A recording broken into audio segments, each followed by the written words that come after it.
what was your thoughts on talent before you read the book? Like, my thoughts. What are my thoughts on talent? Like, I believe that you have to work hard. That's my thoughts. But I think in the right environment, like in the environment, I was actually thinking about this while reading the book as well, because I was thinking, Usain Bolt, for example, the fastest man in the world, well, not anymore, but if he wasn't born in Jamaica and he was born in Czech Republic, would he still have ended up being the fastest man in the world? And I don't think so, because this isn't even in the book, but Jamaican culture, they take pride in the Olympics. Like the 100 meters is a big thing in the whole school system. It's a hotbed. Yeah, it's a hotbed.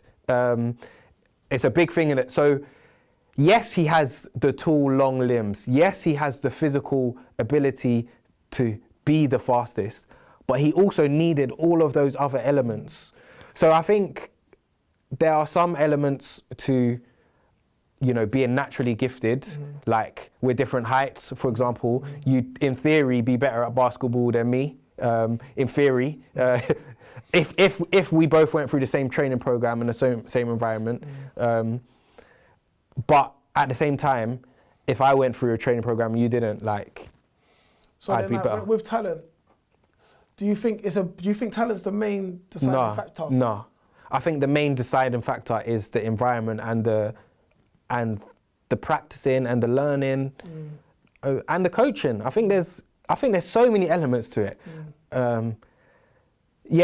I think when we see a young person and they maybe pick up something and they're like, maybe they saw something on TV and they start playing the piano and they seem to pick it up and you're like, oh wow, you're naturally good at piano. Now, because everyone around them saying, oh, okay, this seems like your thing, that can encourage them to now actually be really good. But it's because now they're practicing more. So yeah, I think environment plays a big part. Yeah, environment plays a massive part. Yeah, no, I agree with you. Just moving on from that, like part of the environment is obviously the coaching. We haven't really spoke about it.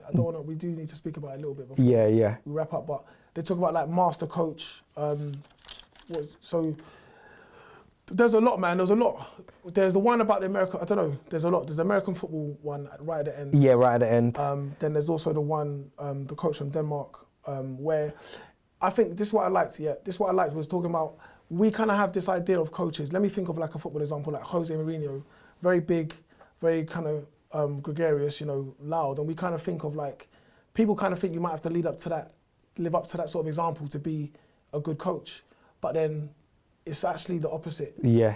Coaches are very observant, think a lot and say little, but what they do say kind of has a direct impact because their communication skills are that good, or they understand what they need to say to this player versus that player, X, Y, Z.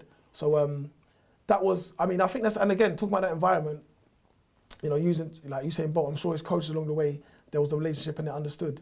So if he was, the level in Jamaica of coaching for Olympics is mostly a lot higher for sprint running, is a lot higher there than maybe is across the world.